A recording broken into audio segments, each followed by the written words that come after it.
Hi guys, I'm just here to read the last chapter of The Beast of Buckingham Palace. Here we go. Chapter 50, Light. As bats attacked them from above, squeak, squeak, squeak, the gang swam for their lives. When the two children and the old ladies had reached the end of the underground tunnel, they dived down through the underwater passage that led out to the Thames. As soon as they came up for air, they could see something terrifying in the distance. Buckingham Palace was illuminated by red and gold light. The 10 flaming king's beasts, led by the griffin, were emerging from the top of the palace and letting off their deafening cries. The dragon was breathing fire at those on the ground. Woof! The poor people were fleeing for their lives as the earth was scorched around them.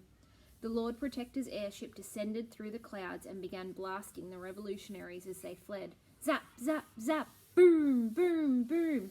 Mama, now, cried Alfred, even though she couldn't hear him. Now! Just then there was an almighty blast. Kaboom! Buckingham Palace, the home of the royal family for hundreds of years, exploded. Shards of ancient sword glistened magically as they tore into the beasts. They let out blood-curdling cries. Ah! The fire caught the airship and burst into flames. Boom! It plunged to the ground. Crash! Thick black smoke billowed up into the sky. Whoosh! For a moment the shapes of the beasts could be seen within the black clouds. The griffin beat its mighty wings one last time as the Lord Protector's face let out a silent scream. Then all 10 of the king's beasts vanished into thin air. Might hauled herself out of the Thames and onto the riverbank before giving a helping hand to the 5 elderly ladies and the young king. Thousands of people were now swarming all over the city, watching the clouds of smoke from Buckingham Palace snake up into the sky. A sky where now the Queen had joined her king. The people were dirty and dressed in rags. The young king, his face blackened and his ripped pyjamas wet through from the river, fitted in perfectly with them. As Alfred had been kept under lock and key in Buckingham Palace for his entire life, none of the people recognised him. Your Majesty, began Agatha. Shh, shushed the young king. Alfred is fine. Aren't you going to tell them who you are? Why should I? Asked Alfred. Because we need to rebuild this kingdom, reasoned Agatha.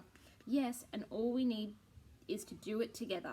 Everyone, equal as one. Cool, remarked Might. Come on. The ladies in waiting began tending to the sick and wounded, of which there were many.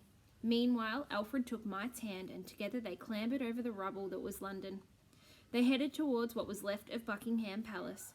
Amongst the burning rubble of the palace, Alfred found the remains of one of the revolutionaries' Union Jacks.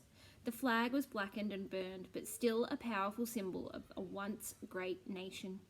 With pride, he held the flag aloft and waved it in the air. Swoosh, swoosh.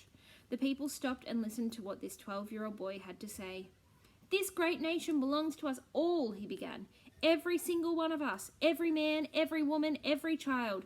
Together and only together can we rebuild her, brick by brick.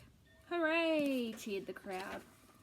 At that moment, the dark clouds parted and the sun shone on the lonely island for the first time in years.